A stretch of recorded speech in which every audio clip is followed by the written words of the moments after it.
Donc, pour la posture de la chose sauvage ou le chien renversé ou wilding, c'est une posture qui comporte beaucoup de qualités. Donc, une ouverture de hanche, une ouverture du cœur, un étirement latéral, une torsion. Vous avez tout ça en une posture. Donc, c'est normal qu'au début, ça soit une posture un peu plus challengeante, overwhelming. Donc, allez-y par parcimonie. Puis justement, là, je vais vous montrer différentes façons pour pratiquer votre chien renversé.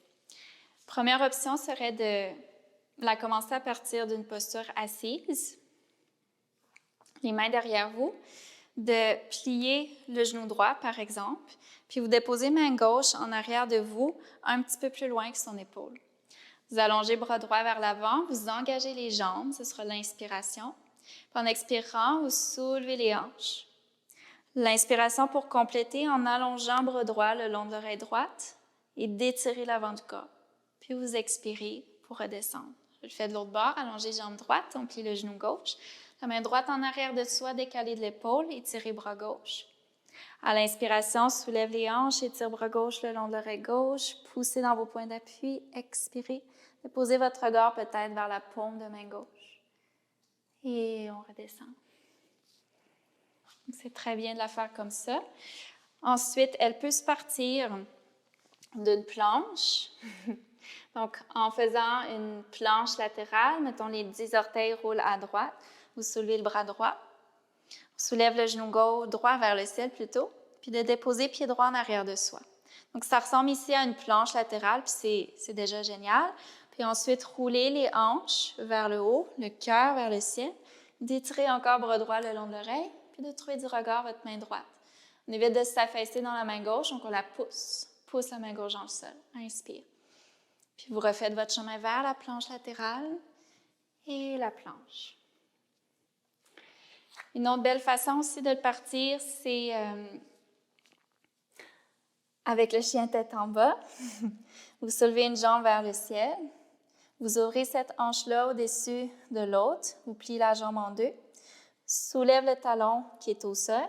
Roule sur le bord externe du pied qui est au sol. Monte sur les doigts de la main qui est à l'avant, la main droite dans ce cas-ci.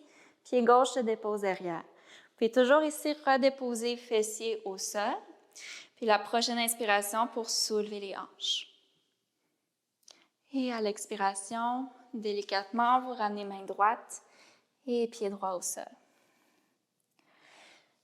En extra, une autre façon de le faire qui est peut-être plus avancée, c'est à partir, je vais me tourner de bord, à partir d'un chien flottant. Donc, je vous montre la séquence. Souvent, je vais démontrer l'inspiration, planche en dos rond. L'expiration vers le chien flottant, les hanches qui descendent. Le cœur qui monte, c'est l'inspire. Je serre les omoplates une vers l'autre. Ici, avec talon droit vers fesse droite. Ce qui peut être intéressant aussi, c'est de regarder au-dessus de l'épaule gauche, puis de trouver du regard notre pied droit. Et en roulant sur le bord externe du pied gauche, pied droit se dépose derrière, on roule les hanches, on ouvre le cœur, dépose le regard. Inspire. Et en expirant, main droite redescend. Vous pouvez trouver planche vers un vinyasa ou chien tête en haut, ou chien tête en bas. Je m'en allais vers mon chien tête en haut. Et on referme. C'est une posture vraiment libératrice, de plus en plus qu'elle se dépose dans votre pratique. Explorez-la de plein de façons, de plein de sources, et vous en me donnerez des nouvelles. Merci à vous et bonne pratique.